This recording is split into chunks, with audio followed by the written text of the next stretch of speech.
네, 오늘 말씀의 제목은 겸손의 왕을 맞으라, 이런 제목으로 함께 말씀을 대하기를 원합니다. 오늘 말씀을 보시게 되면 예수님께서 어린 나귀를 타시고 예루살렘에 입성하십니다. 예수님께서 예루살렘 근처 이제 벳바게라는 곳에 이르렀을 때에 이제 제자 2명을 맞은편 마을로 보내서 그곳에 있는 나귀를 이제 끌어오라 말씀을 하시죠. 만일 사람들이 왜 끌어가느냐 물으면 주가 쓰시겠다 하라, 그러면 보내줄 거다라고 말씀을 하십니다. 예수님의 명대로 제자들이 맞은편 마을로 가서 이제 나귀를 끌고 옵니다. 자, 어떻게 예수님께서는 나귀가 준비되어 있는 것을 아셨을까? 사전에 미리 나귀 주인과 거래를 하셨을까? 우리는 알 수 없습니다. 그러나 분명한 것 한 가지는 모든 것이 하나님의 계획대로 진행되고 있다라는 거죠. 하나님의 뜻하신 그 계획대로 일들이 진행되어 가고 있습니다. 나귀가 준비되었고 예수님께서 그 나귀에 타시고 이제 예루살렘으로 입성하십니다. 자, 궁금한 게 하나 있죠.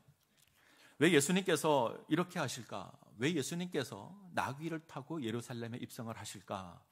지금까지 예수님은 걸어 다니셨습니다. 무엇 하나 타고 이동하지 않으셨죠. 갈릴리 바다를 건널 때는 배를 타신 적이 있지만 대부분의 시간들을 걸어서 이동을 하십니다.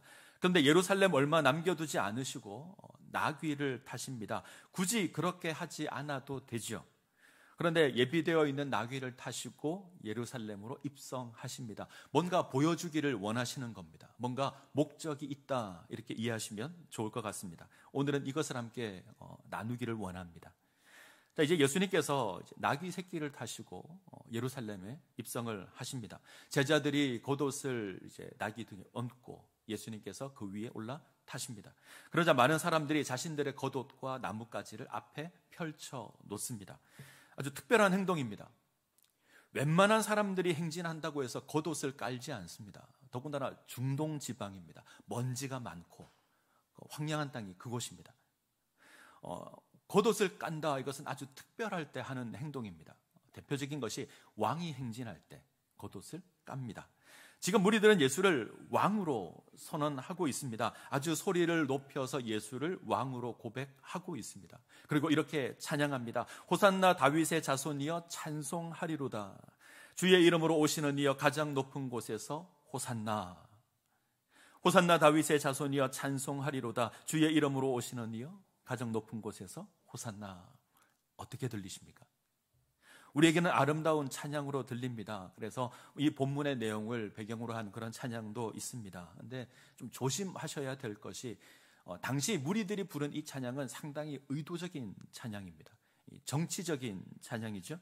당시 로마의 통치를 받고 있던 상황에서 이런 찬양을 부른다라는 건 오해를 받기에 아주 충분한 그런 찬양입니다. 시편에서 인용이 되었는데 이 찬양은 우리 하나님께서 이방 민족 가운데 우리를 구원하실 것이다 라고 하는 구원을 노래하는 찬양입니다.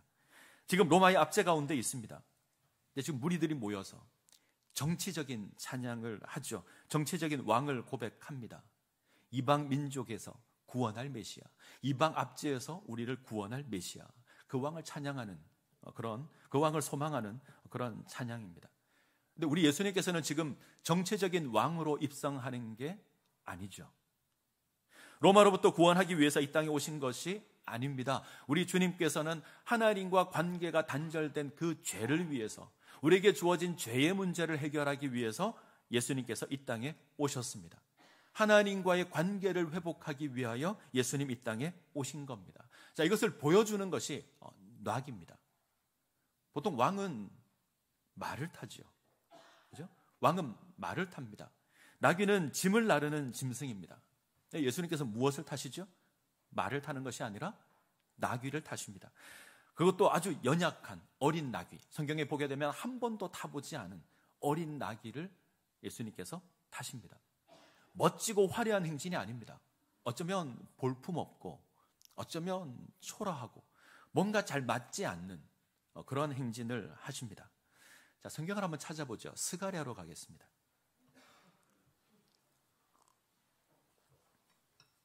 자, 마태복음 바로 앞에 있는 성경이 말라기고요. 그 말라기 바로 앞이 스가랴입니다. 자, 스가랴 9장을 보죠. 스가랴 9장 10절입니다. 스가랴 9장 10절. 자, 같이 한 목소리로 읽겠습니다. 내가 에브라임의 병거와 예루살렘의 말을 끊겠고 전쟁하는 활도 끊으리니 이는 이방 사람에게 화평을 전할 것이요 그의 통치는 바다에서 바다까지 이르고 유브라데 강에서 땅 끝까지 이르리라. 자, 스가랴가 이 땅의 말 메시아 왕을 고백합니다. 이 왕은 전쟁을 멈추게 하고 이방 사람들과 화평의 관계를 허락하는 그런 왕입니다. 자, 이 왕이 어떻게 그의 사역을 감당하는가? 바로 앞에 있는 9절입니다. 제가 읽죠. 시온에 따라 크게 기뻐할지어다. 예루살렘에 따라 즐거이 부를지어다. 보라, 네 왕이 내게 임하시나니 그는 공의로우시며 구원을 베푸시며 겸손하여서 나귀를 타시나니 나귀의 작은 것 곧 새끼 나귀니라. 내 왕이 내게 임하시나니 그는 공의로우시며 구원을 베푸시며 겸손하여서 나귀를 타시나니 나귀의 작은 것 곧 나귀 새끼니라. 어떤 왕이죠? 공의로우셔서 구원을 베푸시는 왕입니다. 근데 그 왕이 겸손하여서 나귀를 타십니다. 공의롭다, 하나님의 뜻을 행한다, 하나님과의 관계를 회복한다, 이런 의미입니다. 근데 이 공의를 어떻게 이루시냐면 겸손하여서 나귀를 타시는 것으로 이루십니다. 정복하고 부수는 것이 아닙니다.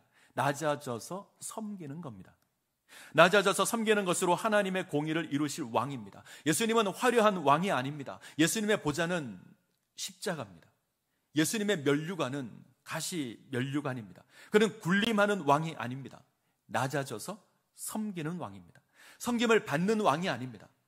섬기는 왕입니다. 자기 목숨을 다른 사람을 위한 대속물로 내어주시는 그 섬기는 왕이 우리 예수님이십니다. 이것을 어떻게 예수님께서 고백하시냐면 나귀를 타고 행진하는 것으로 고백을 하십니다. 예수님 이렇게 말씀하시는 겁니다. 나는 왕이다. 나는 너희를 구원할 왕이다. 그런데 나는 낮아지는 것으로, 나는 십자가 지는 것으로 너희를 구원할 왕이다. 우리가 확인해야 될 메시지가 이겁니다. 예수님 어떤 왕이시죠? 나귀를 타시는 겸손한 왕, 낮아져서 섬기는 것으로 우리를 구원하시는 왕. 우리는 동일하게 겸손한 모습으로 예수를 따르는 제자가 되어야 합니다. 자, 오늘 우리는 나귀 새끼를 타고 입상하시는 예수님의 모습과 관련해서 두 부류의 사람을 한번 살펴보려고 합니다. 첫 번째는 예수를 환호하는 무리들입니다. 자, 이들이 누굴까? 학자들이 여러 가지로 연구를 해봤는데 예수를 향해서 겉옷을 깔고 종려나무를 흔드는 이들이 누굴까? 대부분의 학자들은 갈릴리에서 예수와 함께 예루살렘으로 나아온 무리들이라고 봅니다.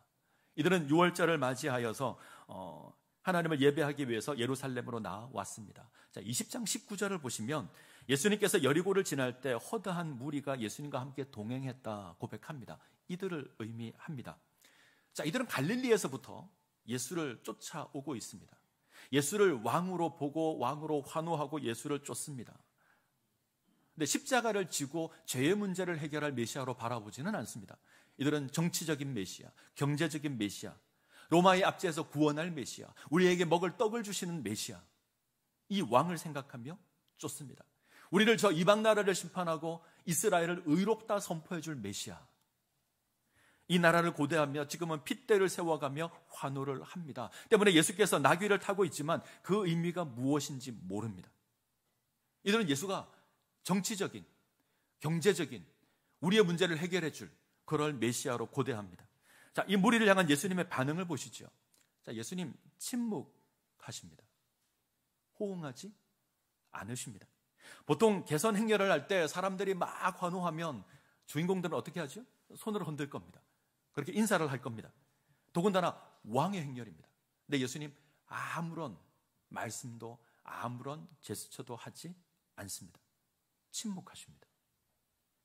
무리가 기대하는 왕이 아니기 때문입니다. 지금 예수님께서는 승리하기 위해서 예루살렘으로 들어가는 것이 아닙니다. 예수님은 죽기 위해서 예루살렘으로 들어가십니다. 예수님 멋진 전투를 하고 이기기 위해서 들어가는 것이 아닙니다. 고난받기 위하여 예루살렘으로 가십니다. 그래서 반응하지 않습니다. 침묵하십니다. 백성들의 기대가 잘못되었기 때문에 그렇습니다. 오늘날 이런 무리들이 많습니다. 예수를 인해서 이 땅에서 복을 누려보겠다. 예수를 인해서 이 땅에서 내가 잘 먹고 잘 살아보겠다. 예수의 이름으로 내가 어떤 권세를 누려보겠다. 내가 주어진 경제적인 문제를 해결해 보겠다. 이건 길 위에 겉옷 깔고 나뭇가지를 펼쳐놓고 손에 잡고 흔드는 겁니다. 그런데 이런 사람들은 정작 예수를 쫓지는 않습니다. 우리는 이 땅의 형통을 위해서 예수를 찾습니다. 때때로 우리는 무엇을 먹을까, 무엇을 마실까, 무엇을 입을까를 위해서 우리는 예수를 찾습니다. 그 문제 해결해 달라고 예수를 찾습니다. 이 땅에 왕이 오셨다 소리치고 환영합니다. 그런데 정작 예수를 따르지는 않습니다. 이들에게 고난당하는 예수는 없습니다.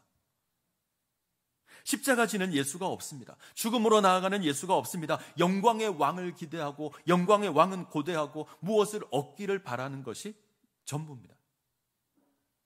예수를 향하여 호산나 외치는 건 쉽습니다. 절대 어렵지 않습니다. 나는 얼마든지 겉옷을 깔고 얼마든지 나뭇가지 깔아놓고 나는 얼마든지 손에 나뭇가지 붙들고 흔들 수 있습니다. 더 많이 받을 수 있으면, 더 많이 누릴 수 있으면 얼마든지 할 수 있습니다. 어느 순간 우리의 신앙이 이런 것으로 변질되었습니다. 예수님 원하시는 건 십자가를 지는 겁니다. 소리질러 환호하는 게 아닙니다. 침묵하며 가만히 예수를 따르는 겁니다. 갈보리 언덕 십자가까지 예수 그리스도를 따르는 것이 우리 주님께서 원하시는 겁니다. 나는 예수를 잘 따르고 있다. 나는 예수를 잘 섬기고 있다. 만족하지 않으셔야 합니다. 나는 내 겉옷을 기꺼이 내어줘서 예수를 영접하고 있다. 나는 입을 벌려서 예수를 찬양하고 있다. 만족하지 마십시오. 누구나 할 수 있는 겁니다. 진정 그분의 제자가 되기를 원한다면 낮아지셔야 합니다. 섬기셔야 합니다. 자기를 부인하고 십자가 지시는 그 예수를 쫓아 갈보리 언덕을 오르셔야 합니다. 이 일에 우리 자신을 내어 주어야 합니다. 자, 두 번째 우리가 확인해야 될 무리가 있습니다. 예루살렘입니다. 정확하게 표현하면 예루살렘의 종교 지도자들입니다. 자, 예루살렘 그러면 어떤 느낌이 드시죠? 우리는 예루살렘 그러면 참 귀하다, 거룩하다 뭐 이런 느낌을 갖습니다. 이스라엘 신앙의 중심지죠. 하나님의 성전이 있습니다. 많은 나라들이 칭송합니다. 열국의 공주와 같은 존귀함이 이 예루살렘에 있습니다. 우리에게 예루살렘은 하나님의 성전이 있는 거룩한 도성, 참 아름답고 거룩한 이름을 가진 그 이름이 예루살렘입니다. 그런데 이 예루살렘이 예수님을 영접하지 않습니다. 시종일관 하나님의 아들이신 예수를 반대하고 예수님의 사역을 방해합니다. 하나님을 섬기도록 부름을 입은 그 도성인데 하나님을 거역합니다. 자, 오늘 본문을 잘 보시면 그 어디에도 이들이 예수를 영접했다 없습니다. 무리가 찬양을 하죠. 성이 소동합니다. 자, 마태복음 볼까요? 마태복음 21장 자, 10절.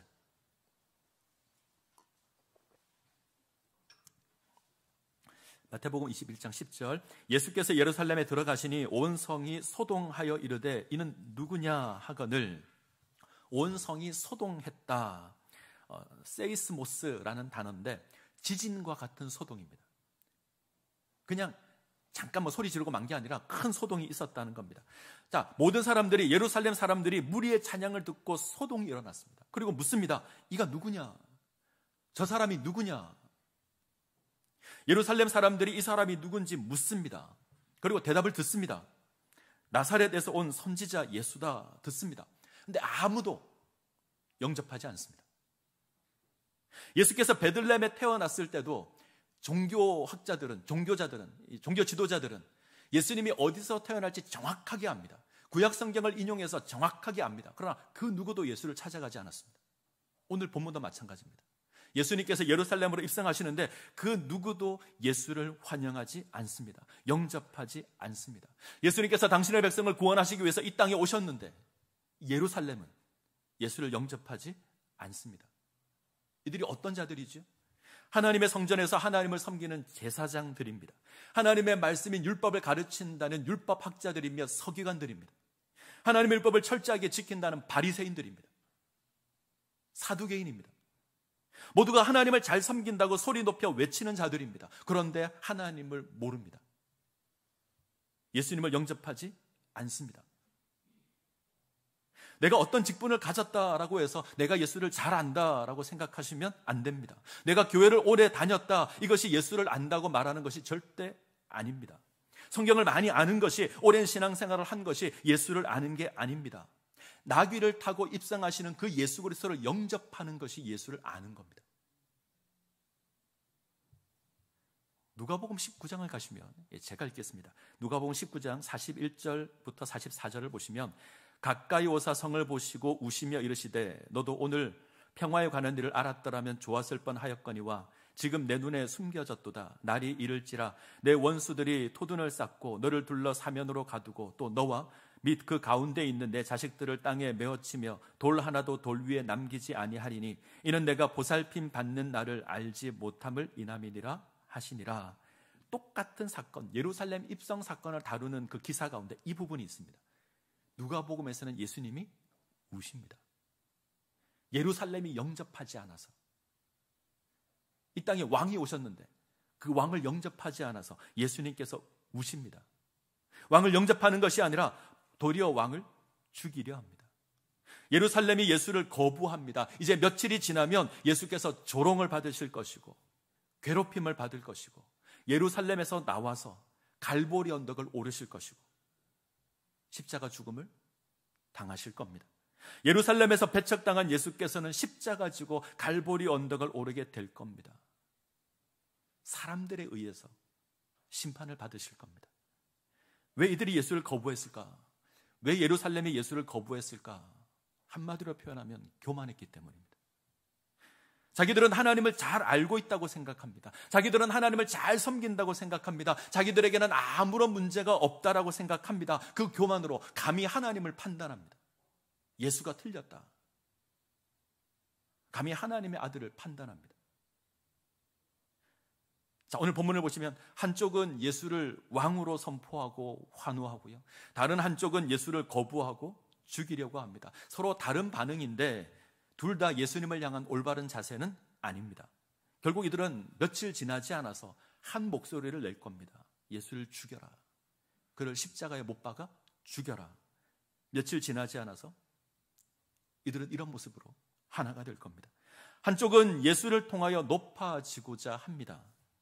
이들의 모습을 보며 예수님께서는 침묵하십니다. 다른 한쪽은 예수를 거부함으로 자신들의 지위를 지키기를 원합니다. 예수님께서는 이들의 모습을 보고 우십니다. 그리고 가만히 나귀를 타시고 나귀 새끼를 타시고 예루살렘으로 들어오십니다. 그가 겸손의 왕입니다. 이 겸손으로 우리를 구원하십니다. 오늘 우리가 말씀을 통해서 우리가 확인해야 될 신앙의 중요한 덕목이 하나 있습니다. 겸손입니다. 겸손은 자기를 낮추는 거죠. 우리 주님 겸손의 왕으로 이 땅 가운데 오셨습니다. 그는 왕이시지만, 그는 하나님이시지만 사람의 모양으로 이 땅 가운데 오셨고 자기를 낮추셨고 그 낮추심으로 우리를 구원하십니다. 그를 따르는 제자가 지녀야 될 최고의 덕목은 겸손입니다. 겸손하셔야 합니다. 한번 물어보시죠. 스스로에게. 겸손하십니까? 정말 겸손하십니까? 나의 이익을 위해서 소리 높이지 않으십니까? 나의 만족을 위해서 예수를 배척하지는 않으십니까? 세상을 살아가면서 때때로 내가 불리함을 당할 때 세상과 손을 잡고 타협하고 예수를 넘기진 않으십니까? 이것은 겸손의 왕을 배척하는 겁니다. 초대교회 교부 가운데 어거스틴이 있습니다. 그는 신앙의 최고의 덕목을 겸손이라고 말했습니다. 최고의 덕목이 겸손이다. 예수를 믿으면 나타나야 될 가장 마땅하고 가장 중요한 덕목이 겸손이다. 첫째가 겸손이다. 둘째는 뭘까요? 둘째 역시 겸손입니다. 그럼 세 번째는요? 세 번째 역시 겸손입니다. 어거스틴은 우리의 신앙이 겸손으로 주어져야 한다 고백합니다. 겸손은 하나님의 은혜를 담는 그릇입니다. 복음 앞에서 겸손하셔야 합니다. 자, 복음이 무엇이죠? 예수 그리스도의 십자가로 말미암아 우리가 구원을 받았다는 겁니다. 이 복음에서 가장 중요한 건 우리에게 그 어떠한 자격도 그 어떠한 조건도 우리에게는 없다는 겁니다. 하나님께서 하셨다는 겁니다. 그래서 우리가 하나님의 은혜다 고백합니다. 하나님의 전적인 은혜입니다. 그러기에 그 복음 앞에서 겸손하셔야 합니다. 그 하나님의 놀라운 역사 앞에서 겸손하셔야 합니다. 절대 교만하시면 안 됩니다. 교만은 누구의 것이죠? 예수를 십자가에 못 박은 자들의 것입니다. 미련하게 하나님 깨닫지 못하고 그 앞에서 환호했던 자들의 것입니다. 이들은 예수가 자신의 기대와 다르자 바로 예수를 십자가에 못 박으라 소리칩니다. 자신이 기준이거든요. 내 기준에 예수가 좋아 보이면 환호하고 내 기준에 예수가 실망스러우면 못 박으라 소리를 지르고 자기가 맞다고 생각하는 이것이 교만입니다. 자기의 안위를 지키고자 예수를 거부합니다. 종교 지도자들이 그랬습니다. 대제사장이, 서기관이, 바리새인이, 사두개인이 교만한 자들입니다. 교만하면 결단코 하나님을 알 수 없습니다. 전 때때로 두렵습니다. 행여 내가 겉옷 깔고 나뭇가지 깔고 내 손에 나뭇가지 붙들고 그렇게 예수를 부르고 있는 것은 아닌가. 나는 예수를 알고 예수를 섬긴다라고 생각하는데 실제로는 교만하여서 예수를 거부하고 있는 것은 아닐까. 행여 내가 그럴까. 그래서 두렵습니다. 우리는 끊임없이 물어야 될 겁니다. 나는 예수 그리스도 앞에 온전한가? 나귀를 타고 행진하시는 그 예수님 앞에 나는 온전한가? 그분의 십자가 앞에 나는 온전한가? 물으셔야 합니다. 자, 오늘 우리는 예수님의 겸손을 기념하는 성찬 예식을 진행을 할 겁니다. 하나님의 아들이신 예수께서 우리를 구원하시기 위해서 이 땅 가운데 임하시며 살이 찢기시고 피를 흘리심으로 우리를 구원하신 그 구원의 은혜를 기념하여서 성찬 예식을 진행을 할 겁니다. 부탁드리는 건 예수님의 겸손을 기억하시라는 겁니다. 그분의 살, 그분의 피를 나눌 때 예수님 겸손하셨구나. 나도 이 겸손의 길을 걸어가야겠구나 다짐하시고 이 은혜 가운데 세워지시기를 간절히 소원합니다. 20세기 영성가 가운데 많은 사람들이 이제 알고 사랑하는 분이 한 분 계십니다. 헨리 나우엔 박사. 저분이 헨리 나우엔 박사입니다. 네덜란드 사람이고요. 미국으로 건너가서 예일대학교와 하버드대학에서 심리학을 공부합니다. 세계적으로 유명한 학자가 됩니다. 하버드대학에서 학생들을 가르칩니다. 이런 나우엔이 이제 페루라는 곳에서, 페루라는 나라에서 잠시 빈민들과 생활을 하고요. 프랑스 장애인 공동체를 방문한 적이 있습니다. 이 두 사건을 계기로 삶의 방향을 바꿉니다. 그는 하버드 대학의 교수직을 사임합니다. 그리고 캐나다 토론토에 있는 장애인 공동체로 들어갑니다. 정신박약 아들이 모여있는 공동체입니다. 그는 그곳에서 정신박약자들을 섬기고 생활을 합니다. 많은 사람들이 의문을 표했습니다. 왜 그렇게 할까? 왜 그럴까? 이 사람이 왜 이렇게 할까? 나우엔은 어려서 공부를 아주 잘했습니다. 그래서 신동이라는 소리를 들었습니다. 하버드대학 교수가 된 이후에 책도 한 20권 정도 썼는데 모두가 다 베스트셀러가 되었습니다. 모든 사람들이 그의 얼굴 한번 보기를 원할 만큼 존경을 받았던 인물이 나우엔 박사입니다. 근데 어느 날 갑자기 모든 것 내려놓고 모든 것 포기하고 장애인 공동체로 간 겁니다. 궁금해하죠. 왜 그럴까? 그때 책을 한 권 썼습니다. 예수 이름으로, 예수님의 이름으로 이 책을 썼습니다. 책의 요지는 이렇습니다. 예수를 진정으로 알려면 내리막길을 체험해 보아야 한다. 예수를 진정으로 알려면 내리막길을 체험해 보아야 한다. 예수님을 진정으로 알려면 낮은 곳으로 가야 한다. 예수님께서 말씀하시고 몸소 행하셨던 그 복음을 깨달아 알려면 내리막길에서 예수를 만나야 한다. 그래서 이렇게 말합니다. 내가 꼭대기를 향하여 오르막길로만 전진하다 보니 예수는 안 보이더라. 꼭대기를 향하여 오르막길로만 전진하다 보니 예수는 안 보이더라. 나우엔의 고백입니다. 자, 이 나우엔의 고백이 어떻게 보이십니까? 우리는 산 위에서 예수를 만나기를 원합니다. 근데 예수님은 산 아래에서 우리를 만나길 원하십니다. 우리는 영광 가운데 예수를 만나기를 원하십니다. 근데 예수님은 고난 가운데 우리를 만나기를 원하십니다. 우리는 예수님을 만나기 위하여 높은 곳이 아닌 낮은 곳으로 가야 합니다.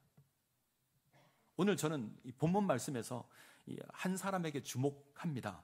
아무도 관심을 가지지 않는 한 사람이 있습니다. 이 사람은 잘 알려지지도 않은 사람입니다. 나귀 주인입니다. 이 사람이 예수님의 요청에 응답하시죠. 이 사람이 누구인지, 이 사람이 예수님을 어떻게 알았는지, 그가 어떤 마음으로 나귀를 준비했는지 아무도 모릅니다. 그러나 분명한 건 예수께서 나귀 새끼를 타고 입상할 걸 알고 있습니다. 우리 주님께서 어떤 왕이신가 압니다. 때문에 기꺼이 순종할 준비가 되어 있습니다. 그리고 기꺼이 자신의 것을 내려놓습니다. 겸손한 것이 때로 드러나지 않을 수 있습니다. 겸손한 것이 사람들에게 확인되지 않을 때도 있습니다. 사람들이 주목하지 않을 수도 있습니다. 근데 우리 주님은 아십니다. 때가 되면 우리 주님 찾으실 겁니다. 말씀하실 겁니다. 주가 쓰시겠다. 우리를 향해서 이 음성이 주어질 때가 있을 겁니다. 우리가 겸손하게 주님을 섬기면, 겸손하게 주님을 바라보면 우리 주님 때가 되시면 내가 쓰겠다 말씀하실 겁니다. 이 가운데 기꺼이 순종하시는 주의 백성이 되시기를 간절히 소원합니다. 기도합니다.